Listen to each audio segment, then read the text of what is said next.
Hello and welcome to the first recap of our inaugural week in the Shuttersport Fantasy Baseball League. This was an extended week, of course, because of the Tokyo series, so let's just jump right in. There's a lot to cover.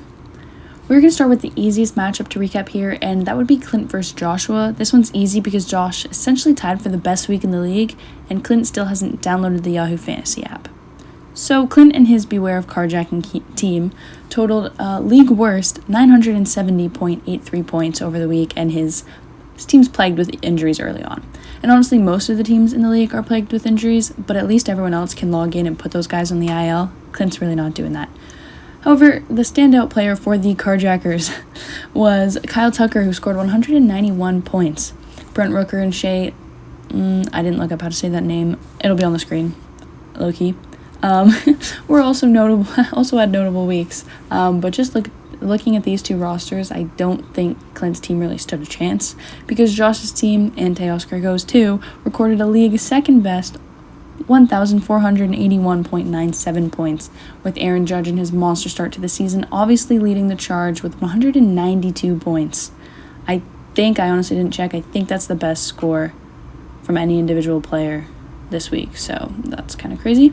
Josh had two other players break the triple digits with his namesake, Teoscar Hernandez, scoring 124, and Kyle Schwarber with a calm 104.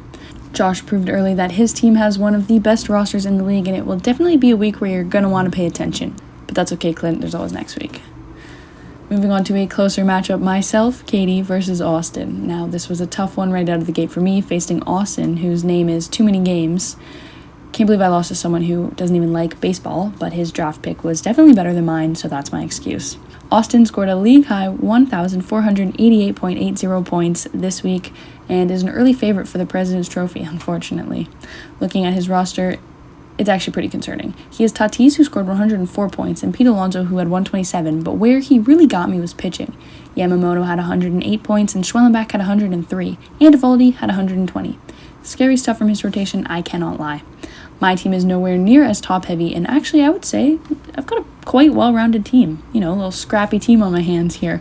I managed to score league's fourth best, so middle of the pack there, but towards the top of the middle, 1,277.17, even with a critical error that I will show you later. But Shota Amanga was my only player over 100 points, and Dansby Swanson was my next best with 98. Swanson actually went undrafted in our original draft, and I quickly dropped Anthony Volpe to pick him up, the day after our draft. Volpe, of course, homered on opening day and all of that, but I think Swanson will be a better pick long term. Honestly, as I record this, he was -1 for me today, but don't worry about it. Anyway, on to my incredible blunder. Obviously, Clint had it worse with the whole forgetting or not choosing to set your lineup thing. However, I forgot one singular day, only once. And what happened? My Swiss Army knife, Dylan Moore, who you probably don't even know who that is, he scored 25 points. This is a guy who was rostered by 10% of fantasy players ever on Yahoo, and was ranked over 300 plus in the draft.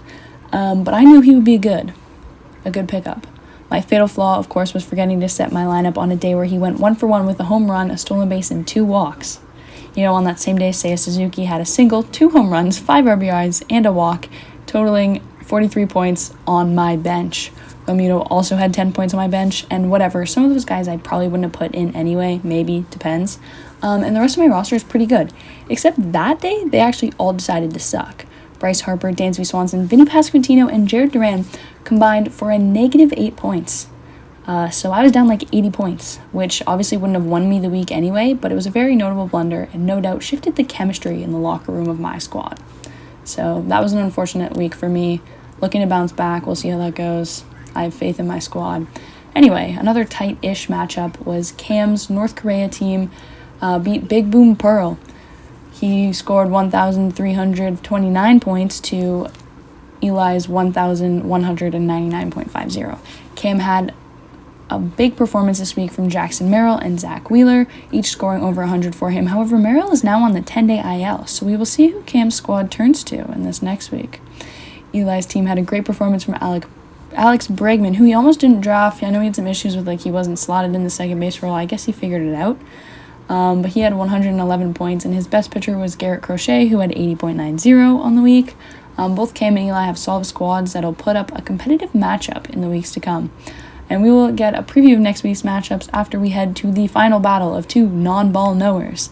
We have Eric's machine, like his team. His name was also auto-drafted, and Al Spalding is the GOAT, Lucky's team. While they both outscored Clint, it was a relatively low-scoring affair. Lucky ended up winning, defeating the machine's 1,115.61 to 1,031.51. Lucky had the first pick in our draft, and his biggest performer was, unsurprisingly, Shohei Ohtani, who only recorded 80 points. But I'm sure he will stay a consistent standout for Lucky in the weeks to come. His pitching was where he lacked, but he got a great performance out of Paul Skeens, getting 86.43 points in 2 starts. First base is, though, a gaping hole in Lucky's lineup. Just thought I'd mention, Yandy Diaz only scored 6 points all week, and he's the only first base eligible player Lucky has. So not to give him any tips, I don't know if he even watches this, but he might want to pick up a first baseman. I don't know. For Eric, Corbin Carroll, who, if I remember correctly, was auto-drafted right before I was going to take him, which was just devastating, got him 103 points, and his best pitcher was Jack Flaherty with 73.43. But that kind of wraps up our head-to-head comparisons. Hopefully in the weeks to come there's more interesting stuff. Obviously my blunder, notable. Clinton not setting his lineup, notable. But, maybe we'll discuss some better ways to get some entertaining content in these videos. But in case you were wondering, just kind of how everything went, all the head-to-heads, there you go. So after 1 week, Austin, Joshua, Cam, and Lucky are in the win column, and myself, Eli, Eric, and Clint are in search of our first wins this week.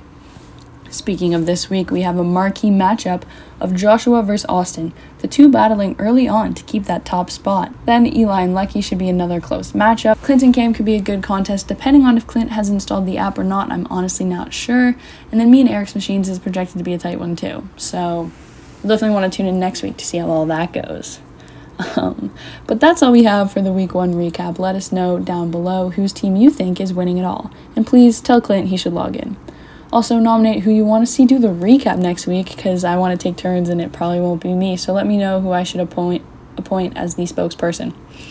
Don't forget to subscribe here to be notified every week when we post more updates like this and also all of our other content. Follow us over on TikTok and Instagram for more instant updates on this league and all other news that we have at Shuttersport Media. And be sure to check out our Twitter at ShuttersportM. See you next week. Hopefully we're reporting a win from me.